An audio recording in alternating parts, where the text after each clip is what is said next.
Alhamdulillah Rabbil Alamin. Bismillah wa salatu wa salamu ala Rasulillahi.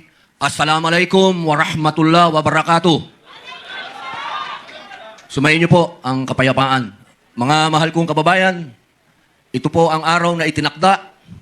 Walang iba, kundi ang aking kapatid, ang aking pinagmamalaki, ang aking sinasaluduhan, ang bagong Pangulo ng Partido Demokratiko ng Pilipinas, laban Sebastian Duterte!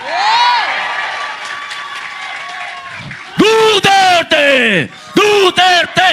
Duterte! Duterte!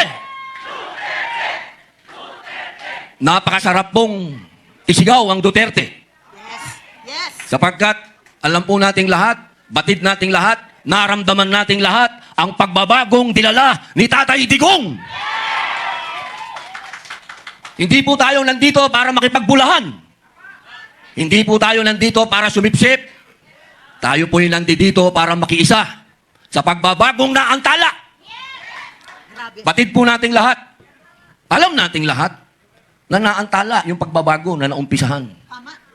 Ngayon, nakikita po ninyo, lahat ng sinabi ni Pangulong Rodrigo Roa Duterte, lalong-lalo na, yung gera sa Middle East, nangyayari na ngayon. Nasa mga mukha natin, na dadating ang panahon, magkakaproblema tayo sa langis. Eto na, nasa mga mukha na natin. 4 years ago, sinabi na niya.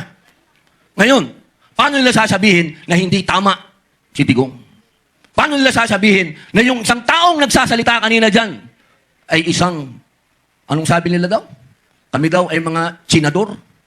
Kami daw ay mga tao ng China. Pero saan tayo lumalapit ngayon? Saan tayo tumatakbo ngayon?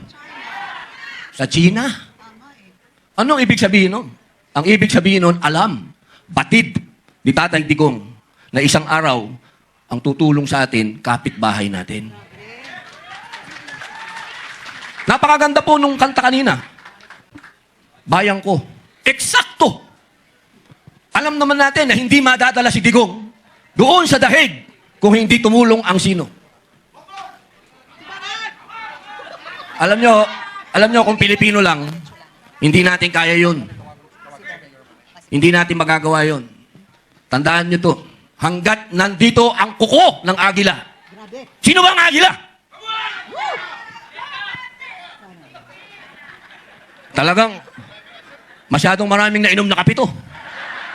Mas maraming nainom sa akin to. Dahil alam nyo, walang pinakamagandang mamuno sa atin kundi isang Duterte. Kung meron tayong future president na Inday Sara Duterte, magkakaroon din tayo ng future president pa na Basti Duterte. Duterte! Duterte! Duterte! O, di ba ang sarap isigaw niyan? Para kang naka 5 kilong kape. Tandaan po ninyo, Ma'am Cathy Binag, tandaan po ninyo, hindi po nasasayang ang oras natin pagkasama natin ng mga Duterte. Hindi po. Dahil tunay po nung panahon ni Digong, naramdaman natin na ang mga Pilipino nakataas ang noo natin. Maraming salamat po. Mabuhay.